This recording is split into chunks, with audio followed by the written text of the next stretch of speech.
Words play a very powerful and important part in our lives. We use words to help us make sense of things, to communicate and share ideas across times and space, to amuse, harass, confuse, and distress ourselves and others. We use words to do things together, to create and build things. We build our institutions, governments, societies, and so on. We could not operate without words. As a race, we probably could not survive without words. But words also contribute to our demise, since the way we use words affects the way we think, and this affects the way we feel, and this influences our attitudes, actions, and relationships. Paradoxically, since we need words to help us explore ways to use our power over words, we may have to accept that we will only have some power over words. General semantics principles as semantic wedges of consciousness, wedges in terms of ways to intervene between words and our automatic reactions, provides us with alternative ways of thinking about how we think and react in situations.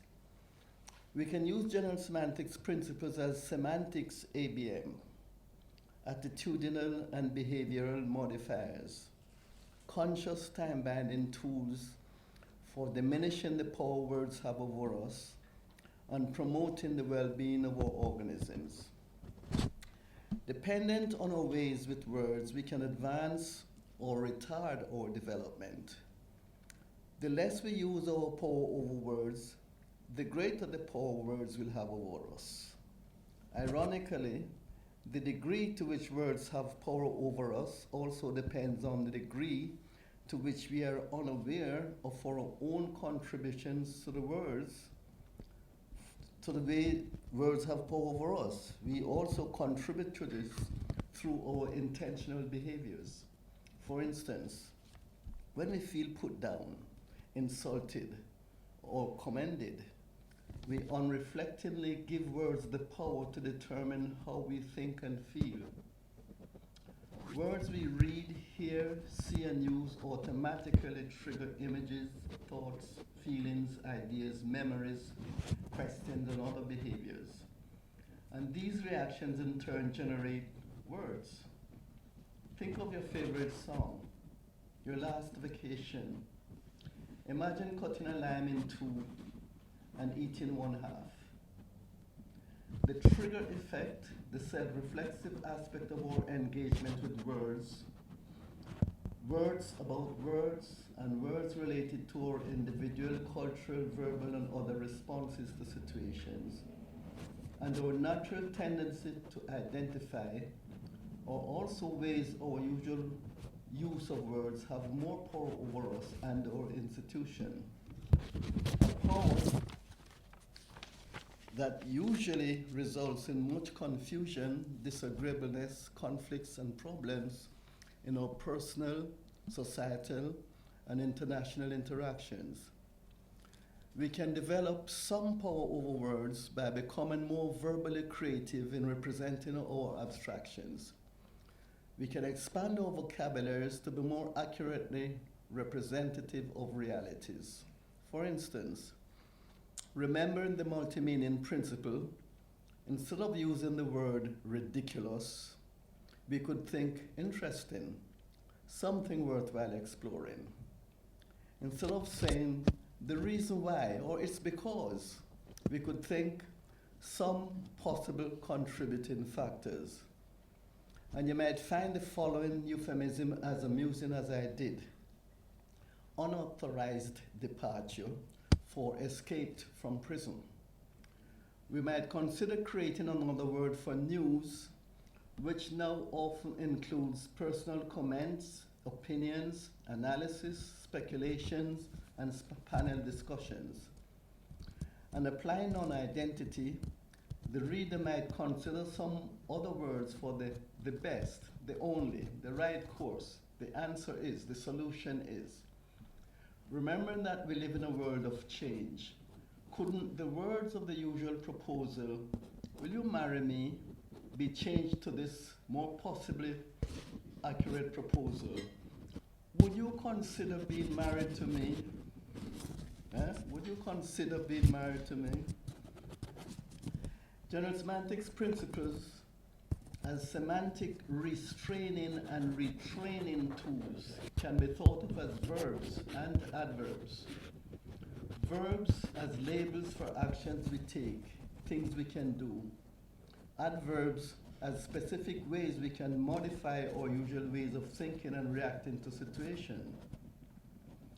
Some words for actions we can take to help us extend our power over words include non-identity, conscious abstracting, non-allness, consciousness of abstracting, multidimensional structures, visualization, a calculus approach, non-elementalism, multi-meaning, context, conscious time binding, and others.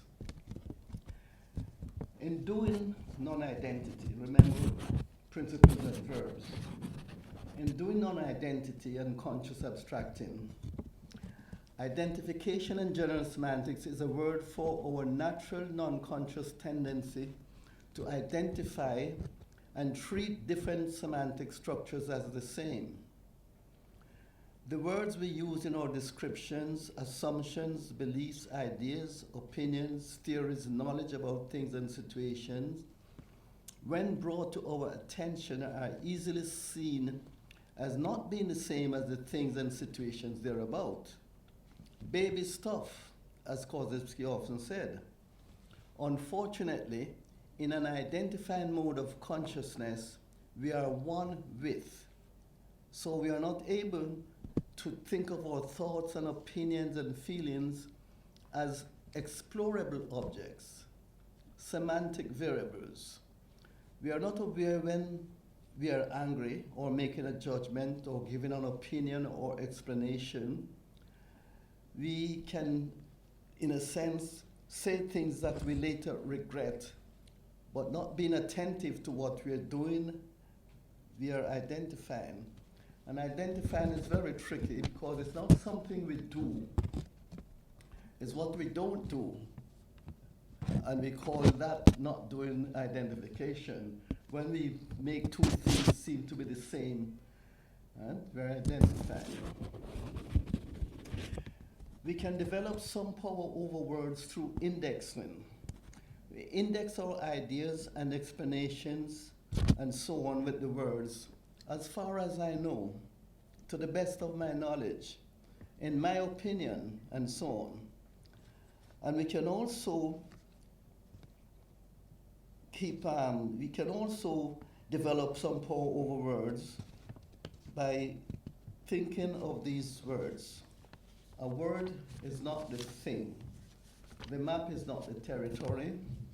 A map is not a map of all the territory. And the map, and this one is very important, a map is also a map of the map maker. Anything we say or think or feel about someone, we're saying something about ourselves. A map is also a map of the map maker. Right? We can remind ourselves of our identifying tendency through practicing conscious abstracting, being attentive. And we can practice conscious abstracting by every now and again thinking, I am here now. I am seeing, hearing, thinking, feeling, doing so and so. In other words, it's a self-reflexive act to remind ourselves of our being at this moment. Through conscious abstracting, we start to recognize some everyday situations as examples of identification. Getting off the elevator on the wrong floor. Being surprised, caught off guard when attempting to lift something and find it heavier or lighter than we had prepared ourselves for.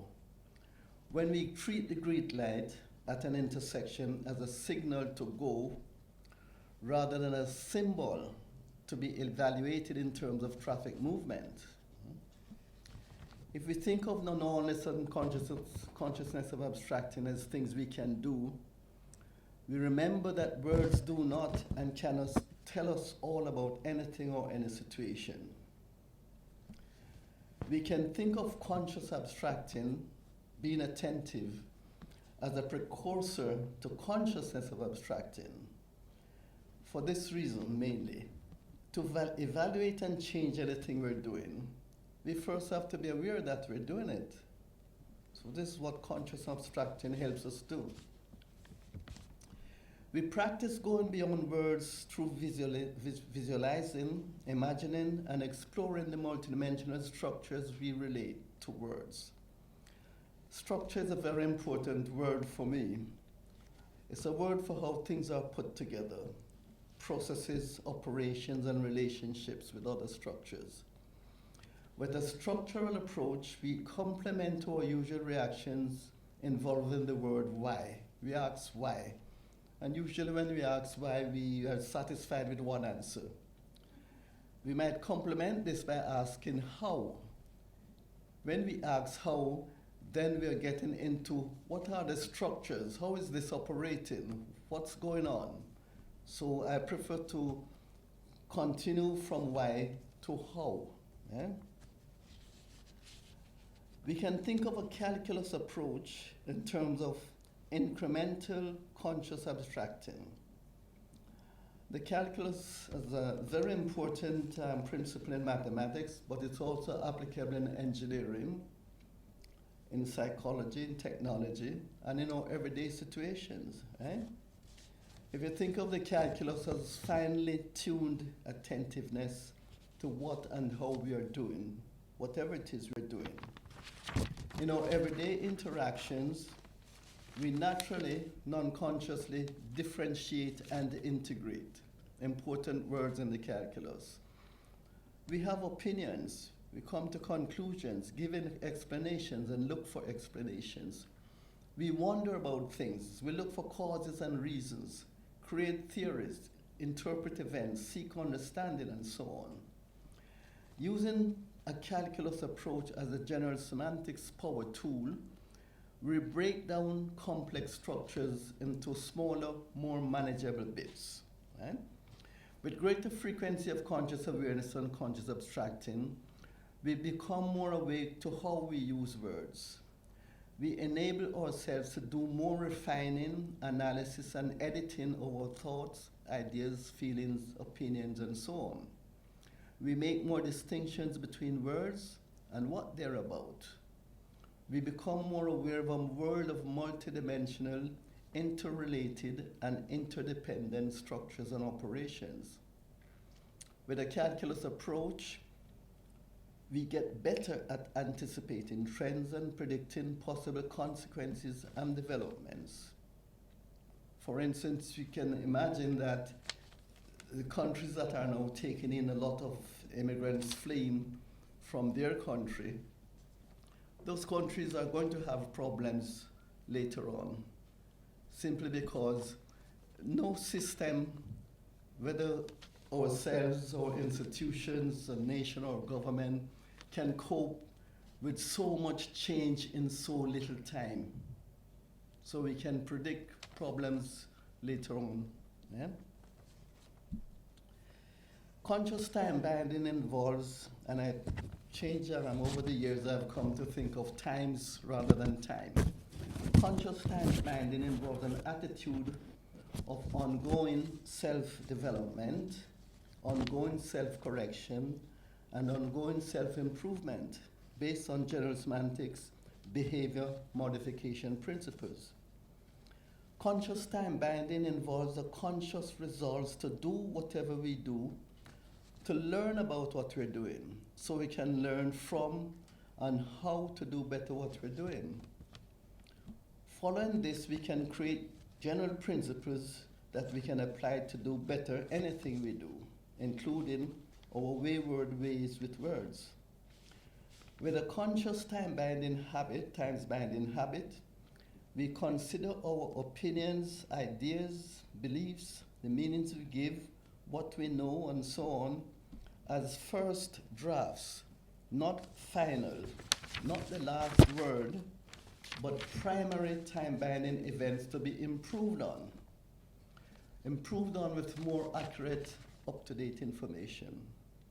Conscious times binding involves our organism as a whole in our different environments, and so applies to our observations, sensing, thinking, feeling, attitudes, imagining, theories, behaviors, and so on. Conscious times binding incorporates all general semantic restraining and retraining actions. For example, with a calculus, conscious abstracting, structural abstraction, non-elementalistic approach, we do better the more attentive to what and how we're doing, including our indiscriminate, intentional all-nessing or identifying ways with words. Using these principles as retraining modifiers, we become more aware of not only how we use words can retard or advance our time-binding development, we can also use them as semantic tools for reducing the power we give to words. The more we develop power over how words use us, the more intelligently we use our intelligences, and the more we avoid behaving in the unsane manner that the philosopher Herbert Spencer might have been referring to as the ready omniscience of the uninformed. With more power over our relationships with words, we could enjoy more satisfying relationships and live less stressful lives. Now, it's important that you classify all that you've heard as propositions, propositions to be tested through your own personal applications. As Korzybski warned, if the methods and principles of general semantics, are not applied, not used, not put to the test, but merely talked about, no results can be expected.